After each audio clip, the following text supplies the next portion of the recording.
What a week it has been, and we've had lots of your questions about President Donald Trump's tariffs, and we are going to try to answer as many of them as we can on this episode of Newscast.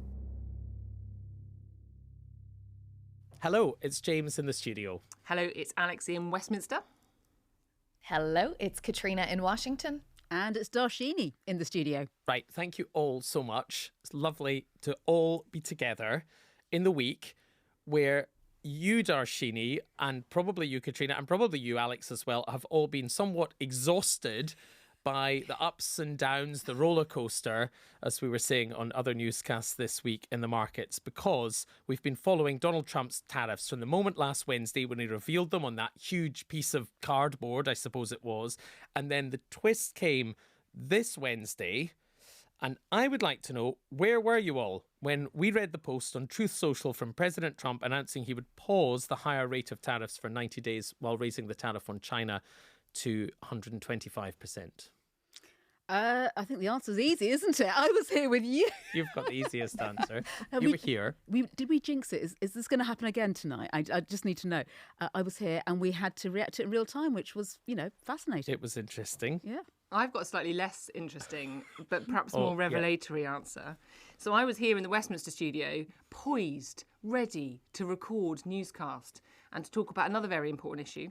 But then this happened. And I got this lovely WhatsApp message on my phone from the brilliant Newscast team saying, "Oh, I'm so sorry. We think we're going to have to deal with this announcement now, so we don't need you." So I was unceremoniously dumped from Newscast while that big statement from Donald Trump popped up on Truth Social. I'm sorry about that. No, not at all. Not at all. Well, I was in a different place entirely. I was out on the road in Miami South Beach when I saw the announcement in 30 degrees of sunshine. All right, you went. Which was rather glorious. That but sounds very interesting. nice, It was big news there because, obviously it's kind of Florida is the adopted home of Donald Trump. But I've been speaking to so many people about the tariffs and the impact it was having down there on all kinds of walks of life. And then you see the China point and suddenly people are worrying about, beach toys and flip-flops and all these kind of cheap disposable goods that are imported from China, as well as all the other really important things that we'll talk about for the rest of the episode. Yeah, and actually talking of that, let's start there because we've had loads of questions from newscasters. Thank you so much, everybody, for getting in touch. But there's one thing that has happened quite recently is that the White House has said on Thursday afternoon, and I should say we're recording it Thursday evening, about 3 minutes to 7 as it is now. On Thursday afternoon, the White House said that the tariffs on China are not 125%, but 145%.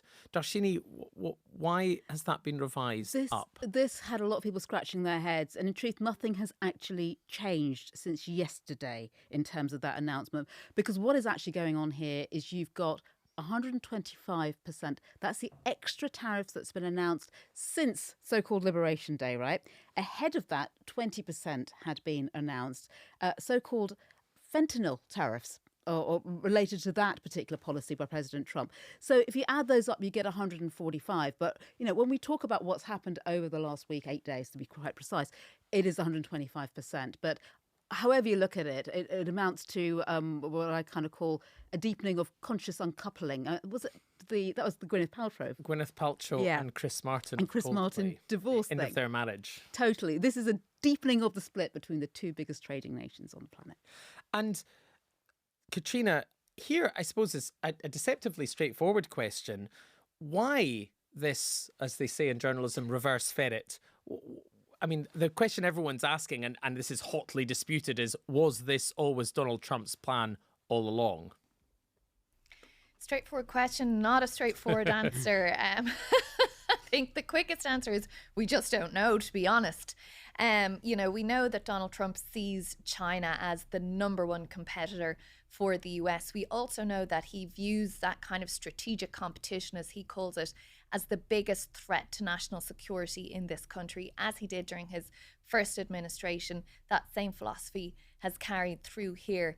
Did he intend to get into such a massive trade war with China? That's the bit we don't know. And we were getting very mixed messages from the White House yesterday as to just what the plan was here. members of his team briefing the media saying, oh yeah, this was all a negotiation, this is what he intended. And then hearing from the President Trump, as we played a little earlier at that point about him taking action based on the markets being yippy. But the impact of this, the point from China and those massive tariffs, that's the part where you have to wonder, did he actually intend that? Because it's going to have a massive impact on American consumers, and it's going to have a massive impact on American exporters as well. And at the end of the day, that baseline tariff of 10% still exists on every other country in the world, and we know 25% on steel and aluminium. So this kind of, hey, look over here thing at China is kind of detracting attention away from the fact that this is not a pause in tariffs, and of itself announcing that 10% would have been a massive deal if it was just that. Yeah, and Alex, one of the countries affected is, of course, this country, arguably in a worse position now than before, or at least a worse position relative to some other nations in the world, including the 27 members of the EU. Yeah, well, worst position, it depends how you define it. Sorry, They're that's a good point. Officially in the same position, of course, because, you know, the UK was one of the countries that was hit by that 10% baseline tariff, aside from steel, aluminium and cars. And they were looking like they were in a better position because other countries, the EU bloc, for example, had higher level of tariffs. Now, of course, with the pause, everybody's at this 10% level bar China. So the UK is in the same position. But when you talk to Downing Street, I don't know that they see that the UK is kind of lost out from this really at this stage. I mean, they're still trying to negotiate something that would see that 10% tariff alleviated. Whether they get there or not, we don't know. What sort of thing? Well, they're talking about and have talked about for a while. It kind of went from a sort of economic agreement to something more akin to a bit of a trade deal. You know, the details of which we just don't know. There's been lots of speculation about what might be on the table around that, you know, sort of like online regulation or big digital tech company taxes or agriculture or whatever else it might be. We don't know the details of it, to be fair. But they're hoping that they might be able to do something that sees even that 10% tariff come down. Interestingly, I was with the Prime Minister, Keir Starmer, talking to him this afternoon, and I asked him, you know, how close do you think you are to that? And he said, look, you know, our teams are talking, we're at an advanced stage, but he was very clear that he didn't know and couldn't predict what level any tariff might be even after a trade deal if it were to be reached. And he was really clear that even if they did manage to get some sort of deal arrangement that saw that 10% lowered or gotten rid of altogether, then the UK would still be massively impacted by what's going on more widely, you know, and there is a real awareness of that within Number 10. He was saying, look, there's no sense that in 2 to 3 months this has all gone away.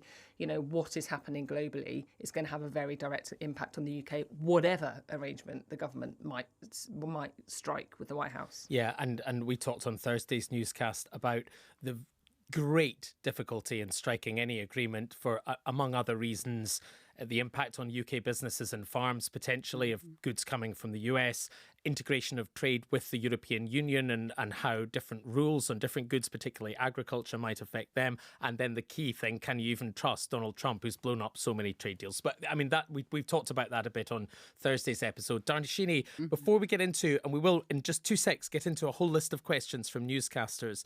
Last thing, we are recording Thursday night, just to catch up with the markets, because it's such a seesaw. You know, obviously, huge slump, big bounce back when Donald Trump retreats.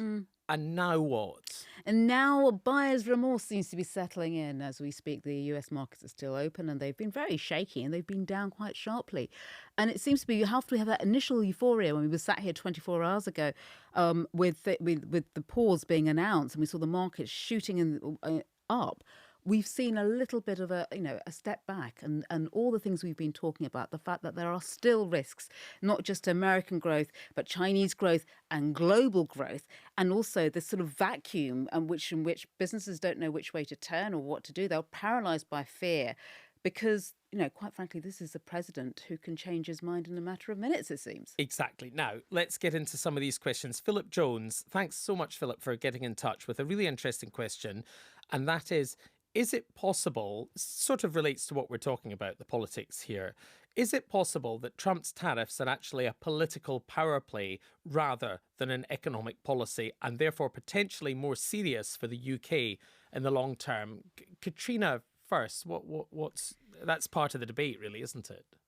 It is, and it's good to pose that question because I do think it's a bit of both. We know that President Trump engages an approach called transactional diplomacy, where everything is a give and a take, and from his perspective, he wants people to be giving to him.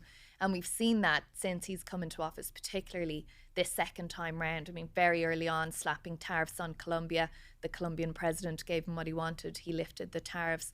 Similar happened in Mexico early on. So we know it is kind of a political game plan for him, but he is also wedded to the economics of this. And he does seem to think that ultimately this tariff back and forward, even if it results in a trade war, will result in manufacturing moving to the US. Now, plenty of people are not in agreement with him on that approach. And obviously we've seen what's happened on the markets and just that uncertainty, which is what everyone has been complaining about for weeks. And we're in as uncertain a time as ever in a way now. So I do think it's a bit of both. And actually it'll be only with the benefit of hindsight and the passage of time that we'll know actually what he was planning.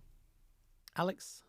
Yeah, I mean, exactly that. Like, who really knows what is in the mind of Donald Trump right now and what his strategy was, and what he claims his strategy was now might be quite different to what it actually was at the outset, and what the long-term consequences might be. But from a UK political perspective, I think what is interesting and what this period in particular has really cemented in the minds of ministers is that they always knew to some degree what they were getting with Donald Trump in the White House, because of course this is his second term, and they knew that he would be unpredictable, and they knew he would be transactional, and all of those words that we spoke about quite a lot once Donald Trump had won the election and before he actually took office in the White House. But I think what has really become clear, and even though ministers and the government are very careful in the language that they use publicly when it comes to Donald Trump, and they don't want to inflame or antagonise, and they kind of walk this careful diplomatic line, what is abundantly clear to them is that they are dealing with an even more volatile Donald Trump in the White House this time round,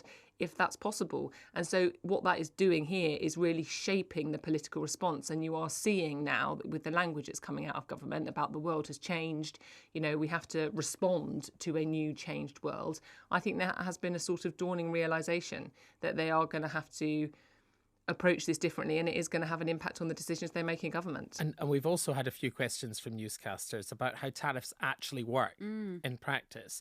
And Dave says, thanks Dave, says, great to hear how the stock and bond markets are doing in all this turmoil. I can't tell if Dave's being sarcastic about that or not, but anyway, nonetheless, Dave goes on, but does anyone know what difference the US consumers are now seeing in their retail outlets? If not, Dharshini, then how long until they start to see this filtering through to them? That's Dave's question. That's a really question, it's a brilliant question, Dave. Thank you. And the question is, we're not quite sure. Things happen very rapidly. We have ships that can cross water in a matter of a few days to get goods over between China and the US, right? So you would imagine that you would see the response quite quickly. But every producer is different, every importer is different, every consumer is different, right? So you don't know. Companies in China are saying, do we take a hit? Do we try and we know some of them are doing this, by the way, do we try and rejig our supply chain, say to some of them, you're going to take a hit so we can reduce the price we are charging to America, so when the tariff gets put on top, that isn't going to have so much of an effect. It's very difficult, of course, to absorb something of that size. So you're going to see some price effect. We've heard President Trump saying already, and we don't know if this is definitely the case, but he claims that already they are netting an extra $2 billion per day in tariff revenue, right? And much of that will be coming from China if that is the case. And the question is, on whom is that burden falling? Is it consumers or is it importers? Where is that? Where is the split there? But quite honestly, already consumers will be noticing some higher prices. And we've had a question on that exact point, Dharshini, from Eric, who says, I've just heard President Trump on the radio boasting that the US is already taking in $2 billion a day from the tariffs. Is this figure actually true, or is this a complete fabrication. Thanks, says Eric Anderson. Brackets, big fan of the podcast. Oh, isn't Thanks, that nice? Eric. Donald Trump said just a short time ago at a cabinet meeting that for some reason is now televised, he said, it's actually $3.5 billion a day out of nowhere. Right. Having said $2 billion. The country is making approximately $2 billion a day. And when you think of it, we've never done that before, never come close to it. And the number is probably $3.5 billion a day. Caitríona, what's on your side of things? What's the feeling about whether anyone has managed to fact check this $2 billion a day, let alone to $3.5 billion? Can't be both. Yeah, there were quite a few raised eyebrows when he said that $3.5 billion at the cabinet meeting a little earlier. And the truth is that the White House hasn't put forward any statistical evidence of this tax take. The Treasury Department does put out a daily statement of kind of deposits and withdrawals out of the general account, if you like. And that main account seems to show an average of about $200 million a day so far this month. So not sure how the 200 million is getting to 3.5 billion, but obviously the president must have access to figures and statistics that the rest of us don't have. But here at the BBC and everywhere else, I'm sure, has asked for some documentary evidence of those figures, and we will bring them to you when we get them. Yeah, I mean, this is a really interesting one, isn't it? Because at the moment, as Caitríona says, we're pretty much in the dark about what's happening in real time.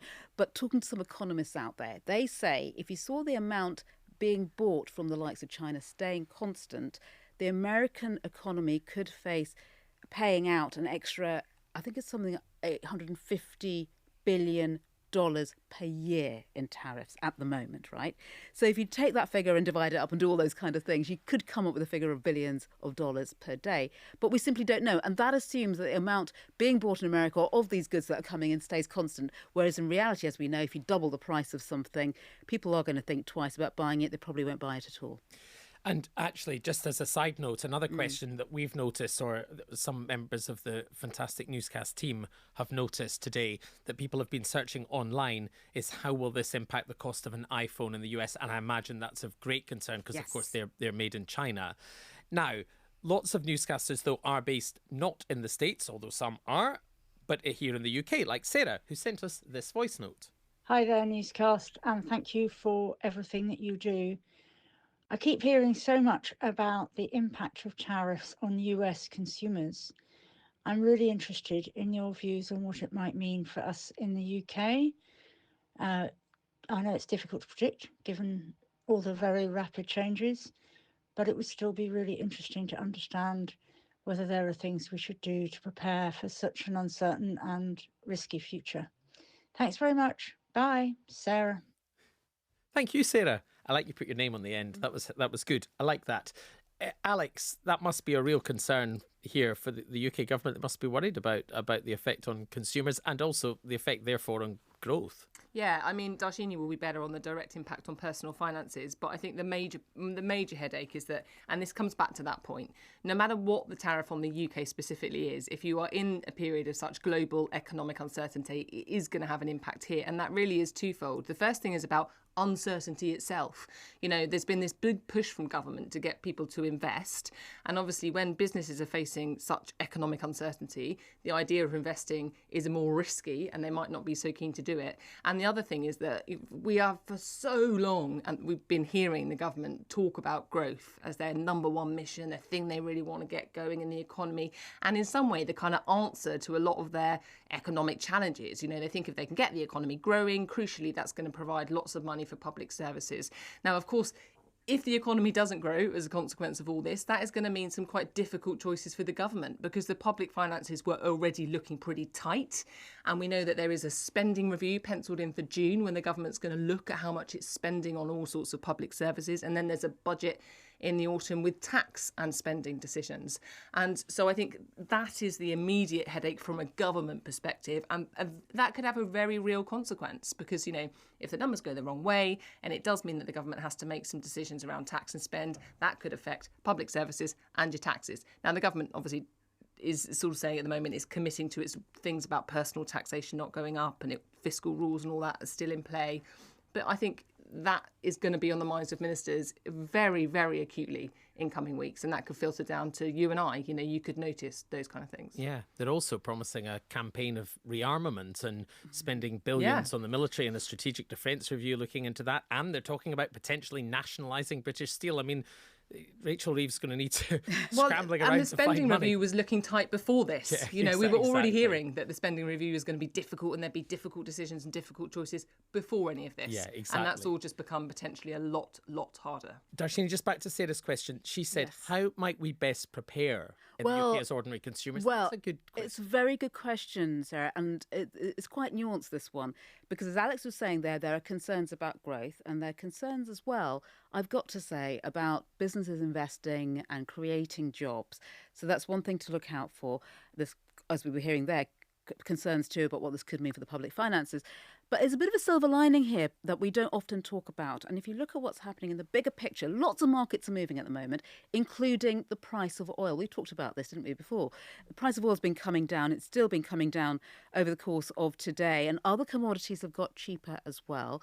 There are also, if you talk to some retailers, for example, in this country, they're saying, well, there is a case of thinking there will be unsold goods in China that they'll try and sell here instead at bargain prices. So actually there could be a beneficial impact on us in terms of lower inflation. What does lower inflation tend to mean? Lower interest rates. If you look at what's expected from the Bank of England, they are expected to cut rates more frequently this year, for example. So there could be some things that actually benefit consumers, and it's something to watch out for.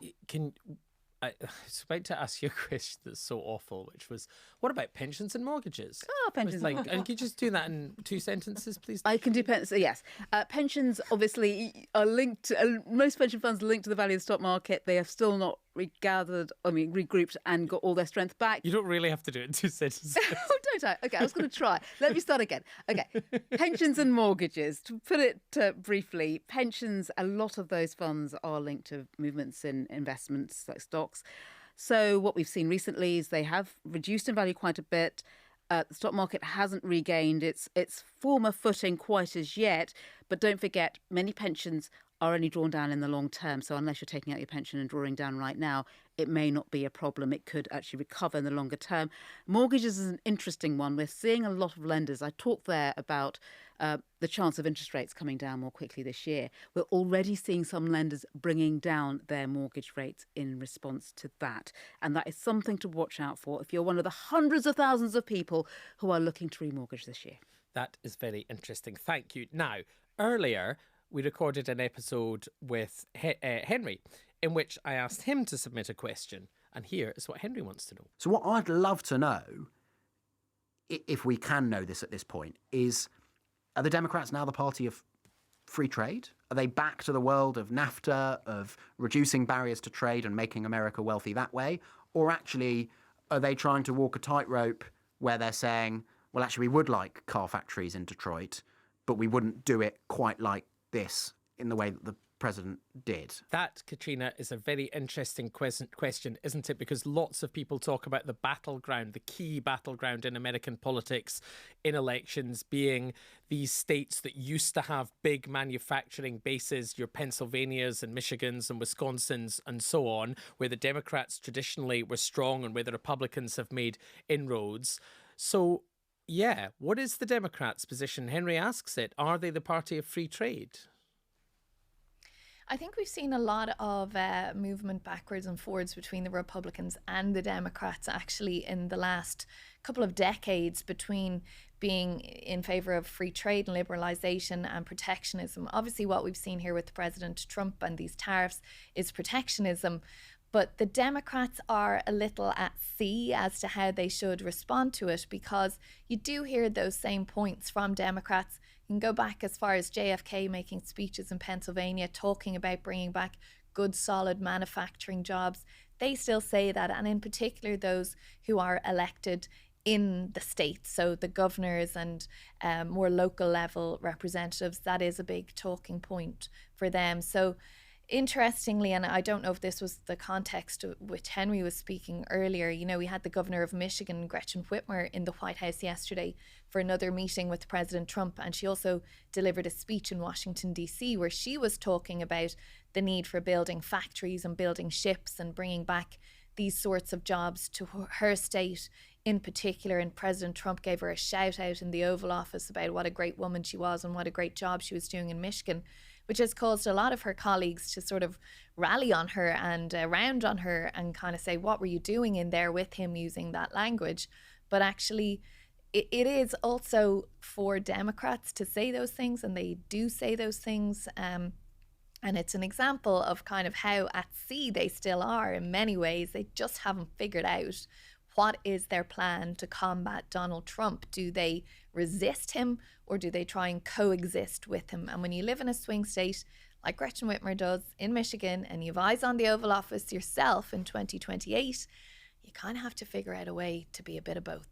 I remember covering the election campaign for the 2016 election, but as far back as 2015, I remember Hillary Clinton, who'd been a very strong supporter of free trade, breaking with Barack Obama in opposing the Trans-Pacific Partnership deal with various Asian nations and I think also Australia. And that was a big moment. And it seemed pretty obvious that that was raw politics rather than economic, belief on her part. But I mean, this rumbles on for the Democrats, but perhaps that's part of the issue here, is that they're struggling to find a coherent economic position. Indeed. And it's fascinating, isn't it? When you look at the Inflation Reduction Act that happened under President Biden, for example, was that a different way of helping American businesses trying to achieve the same goal? I give them a little bit of a leg up, so to speak, so that they could boost production. Is this, and various economists have posed this question to me, is this President Trump looking for the same goal by different means? And which one is better ultimately, if you're subsidising your businesses, or is it penalising the rest of the world? Well, as we can see, tariffs may have the more painful fallout. Yeah, and there are questions for the UK government as well. But actually, let's go to Susan's question. Susan sent us a question on the Newscast Discord, which sort of links into this, a different way of asking how these things are being viewed in the UK and how they've changed over time. I think this is, I've been wondering this a little bit myself. A question for the Newscast team, says Susan. How do you think Margaret Thatcher would be responding to Trump's tariffs if she were still alive and Prime Minister now, Alex? What a question. It's good, isn't it? It's a great Makes question. You think. It really does make you think. It really does make you think. Do you know, far be it for me to presume that I would know how Margaret Thatcher would respond to anything as Prime Minister, but I think the couple of things that immediately spring to mind are that she was obviously famously committed, to the idea of a free market. I mean, this was her big thing. So I think on that level, she would have fundamentally disagreed as a point of principle. But then the converse thing to that, which would have posed perhaps something of a dilemma, is that when she was Prime Minister, she had a very close relationship with the US President Ronald Reagan. So and that UK-US relationship then, as they say it is now, a special relationship, it was remarked upon repeatedly. So would she have, had it been, it wouldn't have been Ronald Reagan that was doing this, but had it been, would she have stood up to him? I don't know. Would she stand up to Donald Trump? I think that's the point, though, Alex, isn't it? They had that relationship that was so close, almost as soulmates, because they agreed so completely on trade and on the way the economy should run, didn't they? I mean, maybe it's you can't disentangle the two things. No, and then you have to also add into the fact that she was seen very much as a strong leader. Now, what would that dynamic be like with Margaret Thatcher and Donald Trump? It would be utterly fascinating to see how they would interact if they were, sat in the Oval Office together in front of the fire. Some might argue that Donald Trump is a person that would respond to strength. Who knows? I mean, who knows? But certainly from an economic and trade policy perspective, her view would have been very different to the course of action that Donald Trump is currently taking. How she would have dealt with him as a politician, well, it's anybody's guess, isn't it? I mean, that would have been a very interesting dynamic. It would. I mean, I should say, in fairness, Keir Starmer did attract quite a lot of praise for the way he handled Donald Trump on his visit. And you wonder whether or not Margaret Thatcher, I mean, like I say, I don't know. I'm totally speculating here. I have no idea how she actually would have responded. But, it is interesting that when you listen to the Conservative Party of today, they are not necessarily criticising Keir Starmer's the position that he's taken when it comes to Donald Trump and tariffs. You know, there hasn't been a sort of call for immediate retaliation from the Conservative Party. They have supported the notion that the government is trying to negotiate some sort of trade deal or, you know, earlier on some sort of carve out from the tariffs that they were attempting to reach. So they've supported those positions. Their criticism much more has come from the environment that they see that the Labour government has created for business in the UK when it comes to things like national insurance. That's been their kind of real point of dissent. But in terms of the broad approach that Keir Starmer's taken, they haven't really pushed back against that. It's been the Liberal Democrats and Davey that are saying actually he should be taking a stronger position on Donald Trump as opposed to Kemi Badenoch and the Conservatives. Yeah, which is interesting. Okay, nearly there, but one question. Anyone bold enough to make a prediction for the week ahead? Don't be crazy, James. No.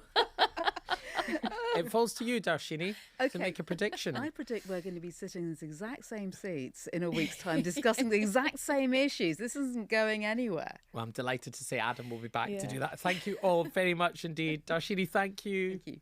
Thanks, Alex. Pleasure. Thanks, Caitríona. Thanks. Talk soon. Yeah, who knows? Who knows what's going to happen next? Whatever happens, you can be sure there will be, as Dharshini says, a newscast along for you to digest it all very soon. Keep sending us your questions. We will keep answering them, or we'll keep trying to answer them anyway. But that's it from this episode of Newscast. Bye-bye.